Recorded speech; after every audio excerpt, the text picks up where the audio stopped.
Honorables sénateurs, j'aimerais vous parler du projet de loi C-22, loi constituant le Comité des parlementaires sur la sécurité nationale et le renseignement, en modifiant certaines lois en conséquence.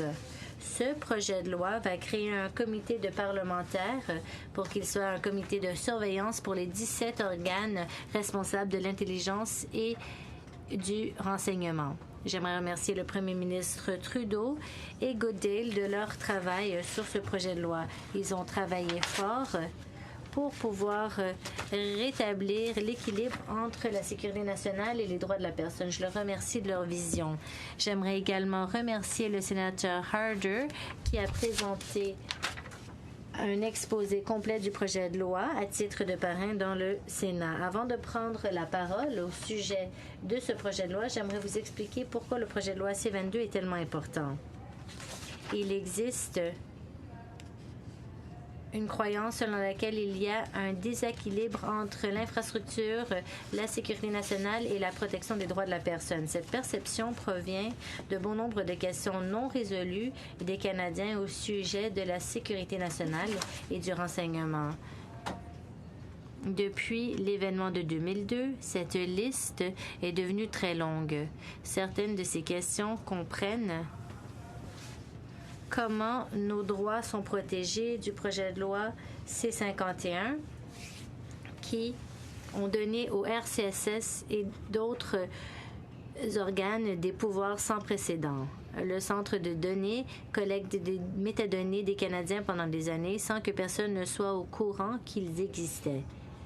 Est-ce qu'on peut faire confiance à nos organes de sécurité pour qu'ils examinent nos agences de renseignement, étant donné qu'il y a eu tellement de viols de droits de la personne? Avec toutes ces questions, les Canadiens ne peuvent s'empêcher de se demander ce que le gouvernement fait pour protéger leurs droits à l'encontre des collectivités du renseignement qui devraient les garder en sécurité. Lorsque notre système ne protège pas les droits des citoyens, les personnes les plus vulnérables seront touchées.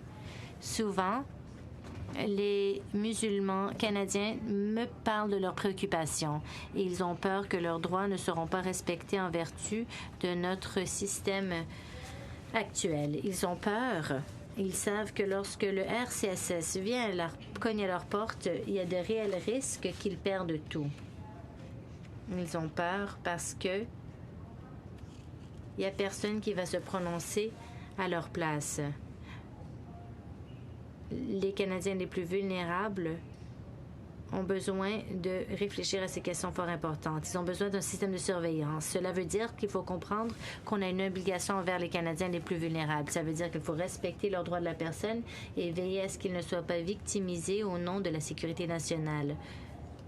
On peut également voir qu'il s'agit de doter le personnel de renseignement et les féliciter de leur bon travail. Cela veut dire travailler avec eux pour comprendre comment leur travail nous garde en sécurité.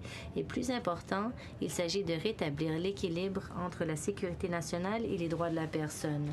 Le comité de parlementaires créé par le projet de loi C-22 représente un pan important, une première tentative importante pour créer une surveillance en matière de sécurité nationale.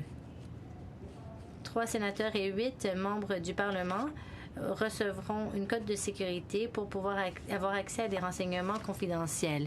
Ils utiliseront ces renseignements pour examiner les 17 agences responsables du renseignement et de la sécurité nationale.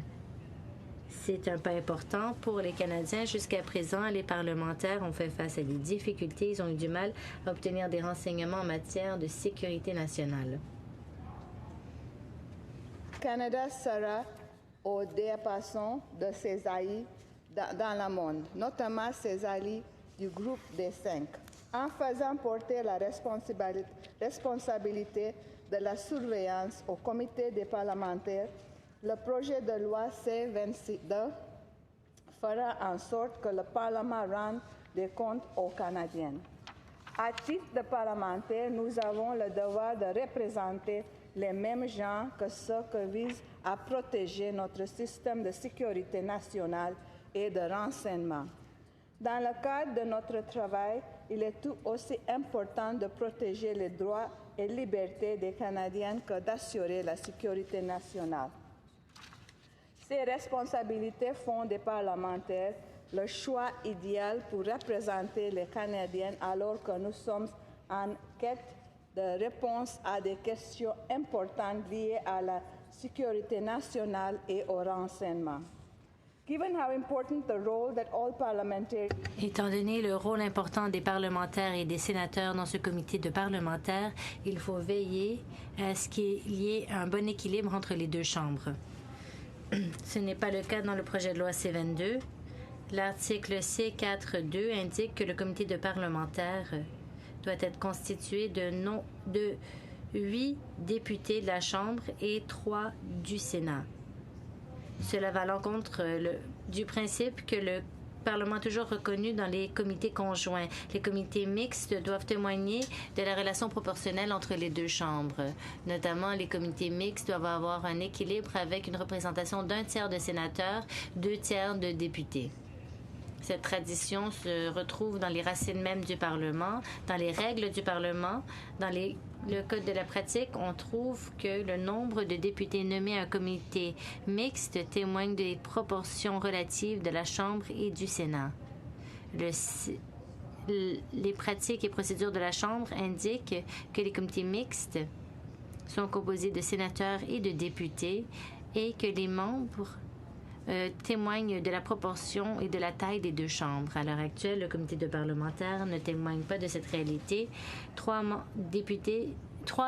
sénateurs, c'est bien moins qu'un tiers du nombre total des membres. Et je suis donc préoccupée de la composition. On indique que le comité de parlementaires ne doit pas avoir plus que 3 sénateurs. Ce libellé vague me préoccupe. Quand on parle de pas plus que 3, ça veut dire que peut-être qu'il n'y en aura même pas 3.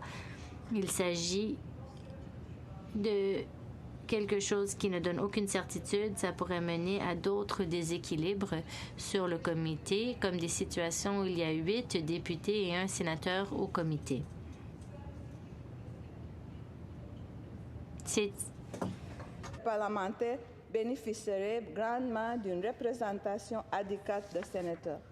Le Sénat a le mandat en vertu de la Constitution de représenter les provinces et d'agir comme chambre de second examen.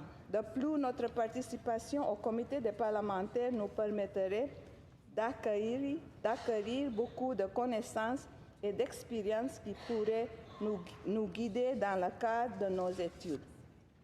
As we study this bill, I urge Nous étudions ce projet de loi et je vous exhorte tous à considérer à changer le libellé de cette clause pour qu'il y ait un bon équilibre entre les deux chambres. Particulièrement, je recommande que l'on adopte le libellé suivant. Le comité peut être composé d'un montant maximal de 4, mais au moins 3 sénateurs. Utiliser le mot « doit avoir au moins 3 sénateurs » veille à ce qu'on ne dilue pas le nombre de sénateurs au Sénat. Dire à concurrence de 4 sénateurs montre que notre Chambre représente un tiers de la composition. Avant de conclure, j'aimerais vous parler d'une vue d'ensemble. Ce n'est qu'une première étape pour arriver à un équilibre entre la sécurité et les droits de la personne. Le système proposé dans le projet de loi C-22 est loin d'être parfait. Le projet de loi le reconnaît. Le projet de loi C-22 indique que le comité doit avoir un examen exhaustif aux 5 ans pour qu'il puisse répondre à toute lacune. Notre gouvernement est ouvert à améliorer ce système et ce projet de loi. Dans ce processus, j'aimerais soulever des enjeux pour l'avenir. Par exemple, il y a des personnes qui ont dit qu'ils étaient préoccupés au sujet de cette situation. Un comité de parlementaires devront aller dans vers 3 verrous suivants. Et les parlementaires ne peuvent pas examiner des sujets qui portent sur des opérations en cours si le ministre estime que cet examen pourrait nuire à la sécurité nationale. Cela me préoccupe car bon nombre des enjeux qui touchent les Canadiens ont lieu sur des opérations en cours. Cela peut nuire au comité et à son rôle de surveillance. Enfin, on dit que On ne peut pas avoir certains renseignements. Certains domaines sont raisonnables, comme les questions qui portent sur le secret du cabinet ou encore la protection de certains témoins.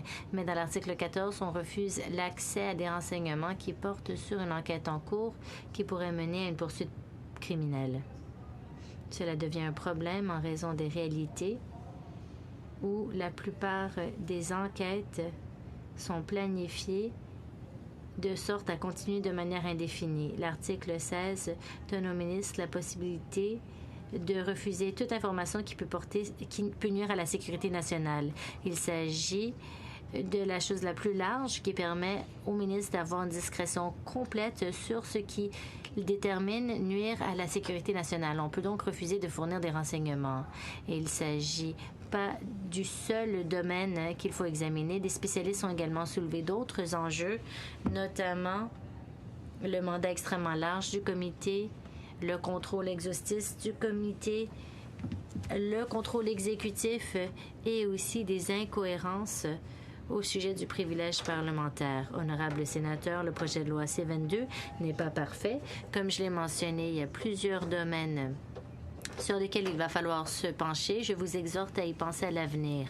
Le projet de loi C-22 est un premier pas essentiel afin de mieux surveiller la sécurité nationale et le renseignement. Sans le projet de loi C-22, on n'aurait pas d'étape pour veiller à ce que les Canadiens les plus vulnérables ne soient pas victimisés en matière de sécurité nationale. Le comité peut agir comme organe de surveillance. Cela permettra d'exposer des enjeux présents dans le système du renseignement.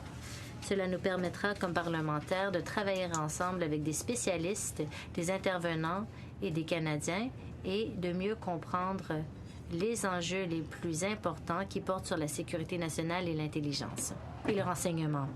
En apprenant davantage, on pourra mieux changer les choses. Au lieu de seulement présenter une solution unique, ce projet de loi présente le début d'un dialogue. Nous avons une occasion en or pour commencer une discussion au Sénat et ce à l'étape de comité. C'est une bonne occasion pour examiner les enjeux que je viens de souligner. Cela dit, je vous exhorte à appuyer ce projet de loi une fois qu'il a été étudié en comité pour qu'on puisse commencer cette conversation et travailler ensemble pour arriver à un véritable équilibre entre la sécurité nationale et les droits des plus vulnérables. Honorable sénateur, à mon avis, la surveillance est une question d'équilibre entre la sécurité et les droits de la personne. J'aimerais vous rappeler de ce que Thomas Jefferson a dit, tout pays qui sacrifie les droits de la personne en faveur de la sécurité finit par ne rien avoir du tout. Merci beaucoup.